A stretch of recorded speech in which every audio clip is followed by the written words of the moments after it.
Vasanthan CoWIN 41ஆம் ஆண்டு துவக்க விழா. இது உங்களின் வசந்த விழா. வெல்லுங்கள் 41 கார், 41 சவரன் தங்கம், 41 LED டிவி. வசந்தன் கோ. ஸோ நேற்று பிக் பாஸ் கொஞ்சம் ஜாலியாக தான் போச்சு, ஆனால் எதிர்பார்த்த அளவுக்கு இல்லை அப்படிங்கிறது தான் உண்மை. நேற்று பிக் பாஸை பொறுத்த வரைக்கும் ஸ்டார்டிங்கில் ஐஸ்வர்யா கன்ஃபெஷன் ரூமில் உட்காந்து அழுதுட்டு இருந்தாங்க. பிக் பாஸ் ஐஸ்வர்யாவை பொறுமையாக சமாதானப்படுத்தி வெளியில் அனுப்பினாரு. அதுக்கப்புறம் வீட்டில் இருக்க எல்லாரும் இந்த டாஸ்கை நல்லா பண்ணதா சொல்லி பிக் பாஸ் எல்லாத்தையும் பாராட்டினாரு. அப்புறம் ஐஸ்வர்யாவை பொதுமக்கள்ல யாரு டாஸ்கை சரியா பண்ணது அப்படின்னு சூஸ் பண்ண சொன்னாரு. அதுக்காக ஐஸ்வர்யா ஷாரிக்கையும் ரித்விகாவையும் சூஸ் பண்ணாங்க. ஸோ பிக் பாஸ் என்ன சொன்னாருன்னா, இவங்க 2 பேர் மட்டும்தான் இந்த வாரத்துக்கான தலைவர் போட்டியில கலந்துக்க முடியும் அப்படின்னு சொல்லிட்டு ஒரு மட்பிட்ல 2 பேர்த்தையும் ஃபிளாஸ் நட்டு வைக்க சொன்னாரு. அதுல யாரு ஹையஸ்ட் அமௌண்ட் ஆஃப் ஃபிளாஸ் வைக்கிறாங்களோ அவங்க தான் இந்த வாரம் பிக் பாஸ் வீட்டோட தலைவர் அப்படின்னு சொன்னாரு. சோ ஷாரிக் தான் அந்த டாஸ்கை வின் பண்ணாரு. அவரே இந்த வீட்டோட தலைவர் ஆயிட்டாரு. அதுக்கப்புறம் பிக் பாஸ் என்ன சொன்னாருன்னா, கேமரா மேல ஐஸ்வர்யா தண்ணி ஊத்துனதுனால ஒவ்வொரு கேமரா கிட்டயும் போய் சாரி சொல்ல சொன்னாரு. அதையும் ஐஸ்வர்யா செஞ்சாங்க. பொன்னம்பலம் ஐஸ்வர்யா கழுத்து நெரிச்சு ஸ்விம்மிங் பூல்குள்ள தள்ளி விட்டதுனால அவரை மட்டும் வீட்ல இருந்து தனிமைப்படுத்தி வச்சிருக்காங்க. அதை பொன்னம்பலம் ஏத்துக்கிட்டு கார்டன் ஏரியால தனியாவே இருந்தாரு. அதுக்கப்புறம் கஜினிகாந்த் மூவியோட hero Arya, director Santhosh, comedian Sathish and DD இவங்க எல்லாரும் பிக் பாஸ் வீட்டுக்குள்ள வந்தாங்க. சதீஷ் வந்து ஒரு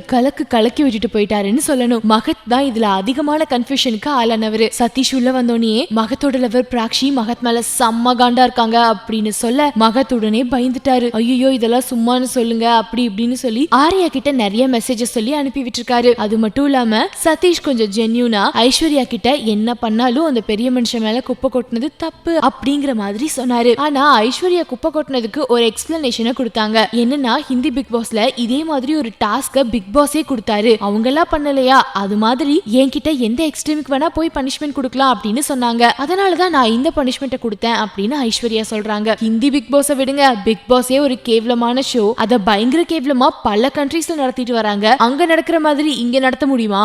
எந்த ஷோவை நடத்தினாலும் நம்மளோட சட்டத்திட்டங்களுக்கு ஏத்த மாதிரி நடத்திட்டு போலாம்ல. அதுக்கப்புறம் ஐஸ்வர்யா என்ன பண்ணாங்கன்னா, வீட்ல இருக்க எல்லாத்துக்கிட்டையும் லக்ஸரி பட்ஜெட் கிடைக்கணும்ன்றதுக்காக தான் நான் இவ்ளோ கஷ்டமான டாஸ்க் எல்லாம் உங்களுக்கு கொடுத்தேன் அப்படின்னு சொல்லிக்கிட்டாங்க. அதுக்கப்புறம் பாலாஜி கிட்ட போய் பர்சனலா சாரியும் சொன்னாங்க. அப்ப கூட பாலாஜி மதிக்கல, திரும்ப சாரியும் சொல்லல. ஏன்னா அவரு மேலயும் தான் தப்பு இருக்கு. அவ்வளவு பெரிய கெட்ட வார்த்தையை யூஸ் பண்ணிருக்க கூடாது. ஆனா ஒரு ஓரமா உட்காந்து அழுதுட்டு இருந்தாரு. அவர் எதை நினைச்சு அழுதாருன்னு தெரியல. அப்புறம் டானி ஒரு விஷயத்த பண்ணாரு. பாலாஜி சாப்பிட்டாதான் வீட்டுல இருக்க மத்தவங்க சாப்பிடணும்னு பிக் பாஸ் சொன்னதா ஒரு பொய் சொன்னாரு. அதுக்கப்புறம் பாலாஜி வந்து சாப்பிட்டாரு. அப்பவும் பாலாஜி என்ன சொன்னாருன்னா, வீட்டோட தலைவர் மாறினதுக்கு அப்புறம் தான் நான் சாப்பிடுவேன் அப்படிங்கிறதுக்காக தான் இவ்வளவு நேரம் வெயிட் பண்ணேன் அப்படிங்கிற மாதிரி சொன்னாரு. எப்படியோ சாப்பிட்டாரே அப்படின்ற சந்தோஷத்துல வீட்டுல இருக்க மத்தவங்களும் சாப்பிட்டாங்க. வைஷ்ணவி திரும்ப வீட்டுக்குள்ள வந்ததுக்கு அப்புறம் யாரும் மேலேயும் கோவப்படாம எல்லாத்துக்கிட்டையும் ஜென்யூனா நடந்துக்கிற மாதிரி நடிக்கிறாங்க. இனிமேல் தான் வைஷ்ணவி உண்மையா நடிக்க போறாங்க போல. அது மட்டும் இல்லாம மகத் கிட்டையும் யாஷிகா கிட்டையும் முதல்ல உங்களோட இந்த டிராமாவை நிறுத்துங்க, வெளியில இருந்து பாக்குறதுக்கு இது ரொம்ப அசிங்கமா இருக்கு, உங்க 2 பேர்த்தோட பேரை வேற மாதிரி டேமேஜ் பண்ணுது அப்படிங்கிற மாதிரி சொல்ல, அதுக்கு உடனே யாஷிகா நான் 3rd டேவே சொன்னேன், மகத்தா கேட்க மாட்டேங்கிறான் அப்படின்னு சொன்னாங்க. அதுக்கு ஐஸ்வர்யாவும் நான் சொன்னல நீங்க கேட்டீங்களா அப்படின்னு சொல்ல, உடனே வைஷ்ணவி நானும் என் ஃப்ரெண்ட்ஸ் கூட அப்படிதான், அதெல்லாம் ஒரு வீக்னஸ், அதெல்லாம் ஒன்னும் பிரச்சனை கிடையாது, இங்க அப்படி இருக்க கூடாது அப்படிங்கிறாங்க. பண்றதே தப்பு, இதுல வேற அது வீக்னஸ்னு ஊரு ஃபுல்லா சொல்லாட்டி என்ன. சோ நேத்து பிக் பாஸ்ல என்ன நடந்தது அப்படிங்கறத நான் உங்ககிட்ட ஷேர் பண்ணிக்கிட்டேன். நீங்க உங்களோட கமெண்ட்ஸை கீழே இருக்க கமெண்ட் பாக்ஸ்ல கமெண்ட் பண்ணி என் கூட ஷேர் பண்ணிக்கோங்க. அண்ட் இது வரைக்கும் சினி உலகம் சப்ஸ்கிரைப் பண்ணாதவங்க ப்ளீஸ் சப்ஸ்கிரைப் பண்ணுங்க. ஆல்ரெடி சப்ஸ்கிரைப் பண்ணிருக்கவங்க இந்த வீடியோ உங்களுக்கு பிடிச்சிருந்தா லைக் பண்ணுங்க.